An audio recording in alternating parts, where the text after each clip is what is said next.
you nervous about this with President Trump? I mean, you never know what you're going to get from even if you ask a benign question. No, I'm not nervous. Not yet.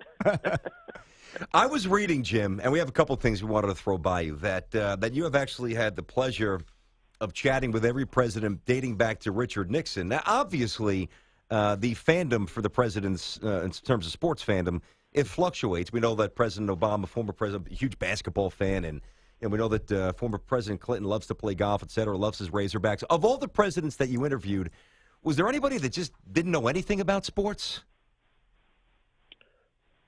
Well, I don't think – no. I mean, Jimmy Carter probably knew the least, but he was a big baseball fan, and he loved the Braves. And back at my time at CBS, the Braves were really a great team. Also, some of the time at NBC when I did some of those World Series, and he would come to the games quite a bit with Ted Turner, and he would come with his wife Rosalind. So he said that Tim McCarver taught him so much about baseball, so he became, friendly with our crew and would chat with us.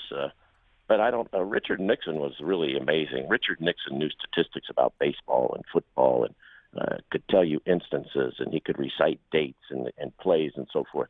And he was so detailed. I mean, you wouldn't know if he was right or wrong, but he was so sure of it that you just thought, "My God, this guy's just an encyclopedia." But none of them really didn't know. And of course, President Ford, was a football player. Yeah. And, Michigan. Loved to golf, so none of them really were devoid of knowledge. What was your favorite one? I mean, you've done a bunch of them, obviously, but what was your favorite one? Which one stands out in your mind from just a I don't know, emotional or a real experience that you had? I got to be very friendly with President Ford, so President Ford really was a wonderful guy, and I got to do a documentary with George W. Bush, First Pitch, which was a 30 for 30 on the night he threw out the first pitch at Yankee Stadium some 4 or 5 weeks after 9/11. So I liked both of them very much, and I also really enjoy spending time with President Clinton. He's an amazing guy, and he's so engaging. Now, this is your 37th Super Bowl. I mean, you've seen it all, and the good, the bad, some of the ugly. As we head into this one, and obviously the narrative is so much around Tom Brady and his legacy and what he's accomplished. Tell us what you, from an insider really perspective, because you know this situation better than most, how you feel about Tom and everything that surrounded him over the last year. Well, I think that Tom Brady is the greatest quarterback to play the game. I mean, just on statistics, they can lie. You can twist all of that, but facts you can't change. And the fact of the matter is there have been 51 Super Bowls after next Sunday, or a week from Sunday, and he will have played in 7 of them, and he's 39 years old. He wasn't even eligible for 12 of them, and he will be at about 15% of all the Super Bowls played. Then if you take into account this is his 15th or 16th year, he was out for a year with the knee injury. So half of the Super Bowls that he's been eligible for, he's played in. 11 championship games. So those are just facts. Nobody has ever done anything like that. Yeah. Nobody's ever won like this. And it's just dominance. And he hasn't done it with the receivers and with the marquee players that others have had. So I think, Joe Montana is a great quarterback. Johnny Unitas, obviously it's hard to rank these people in different time frames and different decades, and it becomes impossible. But my opinion is he's the greatest ever, and he's 39 years old, and statistically this year, look at the year that he had. Yeah, it's amazing. I don't know how he sustains his level of play with as you allude to, such a fluid cast of receivers and free agency. It's absolutely amazing. We're talking to Jim Gray, of course. Jim, Westwood One Super Bowl 51 pregame host, and also a little boxing this weekend to get your thought in a moment on Frampton, Santa Cruz, too. It's at the MGM out in Vegas. Should be a good fight, and I know there's a lot of hype for it.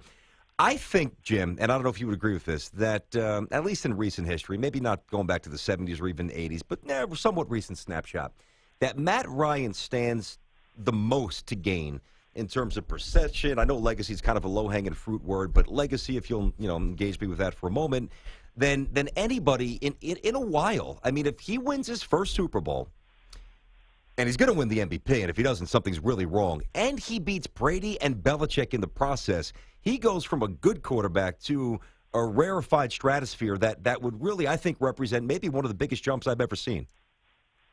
I think that's a good assessment. I think you're right, and I think he's earned it. And I think all of that potential that everybody has always seen now has a chance to come to total fruition. And he's a terrific, terrific quarterback, and he will take a huge jump in the eyes of football fans and the nation in general. And not only can you like this guy the way he plays and what he's accomplished, this year, but he's also always available. He answers all the questions. He's seemingly a good person and a good guy. And, you'd have to be happy for him, if the Falcons are your team or just as a football fan, just the way that he approaches all of us and approaches the fans. I don't want to say it's rare, but there's a humble aspect of him that's really engaging, and you want to put your arm around it. Jim, you're doing this Frampton-Santa Cruz fight, too, on Saturday, January 28th, which this weekend. God, it's so quickly. It's tomorrow at the MGM Grand out in Las Vegas. Now, I've stopped watching a lot of boxing. It's just, nothing's caught me. So tell me why. Shame on you. Yeah, I know, right? Seriously, though. But tell me why. Sell him, Jim. Tell me why this is going to be a compelling match that we should watch. Well, it was a great fight the first time, and Frampton was the fighter of the year. This, I think it came in second as the fight of the year. Mm-hmm. Leo Santa Cruz, throws, more than 1,000 punches in a fight, and these guys really go at it. And it was Cruz's first loss. Frampton comes from Ireland, and Barry McGuigan, who was a great champion back in the 80s, who came over here and fought, is the guy who trains him and manages him and so forth. And it's just a compelling rematch, and it was such a great fight. Yes, the public doesn't necessarily know these guys. Boxing fans, this is a huge, huge fight.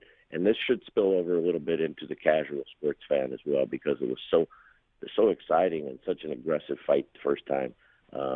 Really, it should be something that everybody should really grab a hold of, and these guys would become household names, and hopefully everybody can tune in on Showtime tomorrow night.